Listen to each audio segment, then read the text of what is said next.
અમદાવાદના રિક્ષા ચાલકો આજે હડતાલ પર છે। રોજગાર બચાવો તેને લઈને તેમણે આ હડતાલ પાડી છે। આપણે જણાવીએ કે આ આંદોલનને લઈને પોલીસ દ્વારા રિક્ષાઓ ડિટેન કરવાની કામગીરી સામે રોષ જોવા મળ્યો।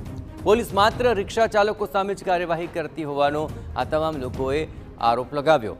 ટેક્સી, ડમ્પર, બાઇક, ટ્રાવેલ્સ સામે પોલીસ કોઈ કાર્યવાહી ન કરતી હોવાનો પણ આક્ષેપ છે। પોલીસે પકડેલી રિક્ષા કોઈપણ પ્રકારના દંડ વિના છોડી દેવાની તેમણે માંગ કરી છે। અલગ અલગ 9 એસોસિએશન અને યુનિયન હડતાલની અંદર જોડાઈ ચૂક્યા છે। પોલીસે પકડેલી રિક્ષા કોઈપણ પ્રકારના દંડ વિના છોડવામાં આવે, નહીં તો ત્યાં સુધી આ હડતાલ યથાવત રહેશે। રોજગાર બચાવો આંદોલનને લઈને આ હડતાલ પાડવામાં આવી છે।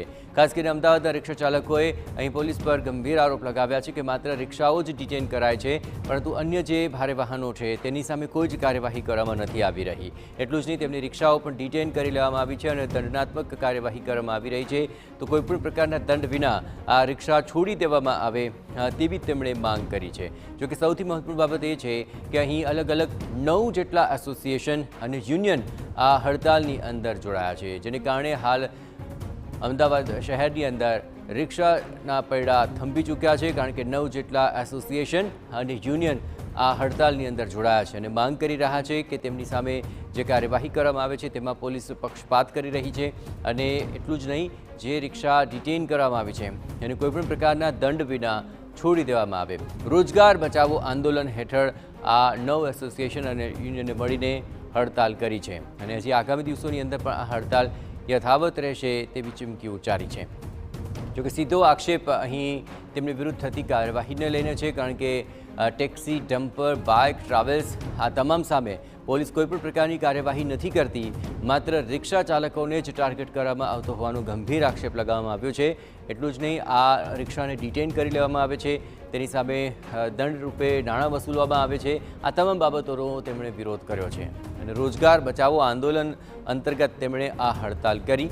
એટલું જ નહીં, અન્ય લોકો સામે કાર્યવાહી કેમ નહીં તેને લઈને પણ પોલીસ કાર્યવાહી પર તેમણે સવાલ ઉઠાવ્યા અને તેને લઈને રોજગાર બચાવો આંદોલન તેમણે યથાવત રાખ્યું છે।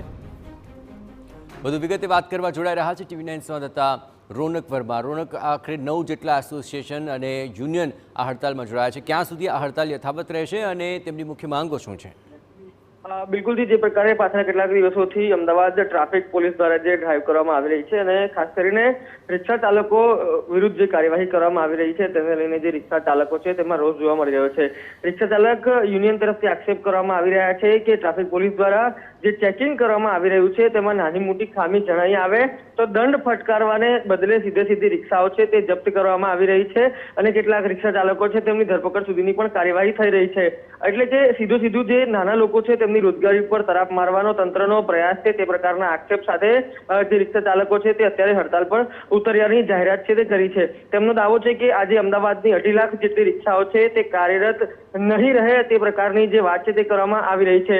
આ ઉપરાંત જે આગેવાન વિજય મકવાણા છે તેમની સાથે જે પ્રકારે વાતચીત થઈ રહી છે તેઓ જણાવી રહ્યા છે કે અગાઉ પોલીસ તંત્ર સાથે પણ અનેક વખત વાતચીત થઈ છે, પરંતુ ક્યાંક ને ક્યાંક રિક્ષા ચાલકોને હેરાન કરવાની નીતિ સાથે પોલીસ કામ કરતી હોય તે પ્રકારના આક્ષેપ છે તેઓ હાલ લગાવી રહ્યા છે અને તેના જ પગલે જે આજે રિક્ષા ચાલકો દ્વારા બંધનું એલાન છે, હડતાલનું એલાન છે તે આપવામાં આવ્યું છે। આભાર રોનક। તમામ ગતિવિધિઓ પર આપ નજર રાખતા રહેજો। તો આજ રોજ આ હડતાલનું એલાન છે અને તેમની માંગ છે કે કોઈપણ પ્રકારના દંડ વિના રિક્ષા છોડી દેવાય।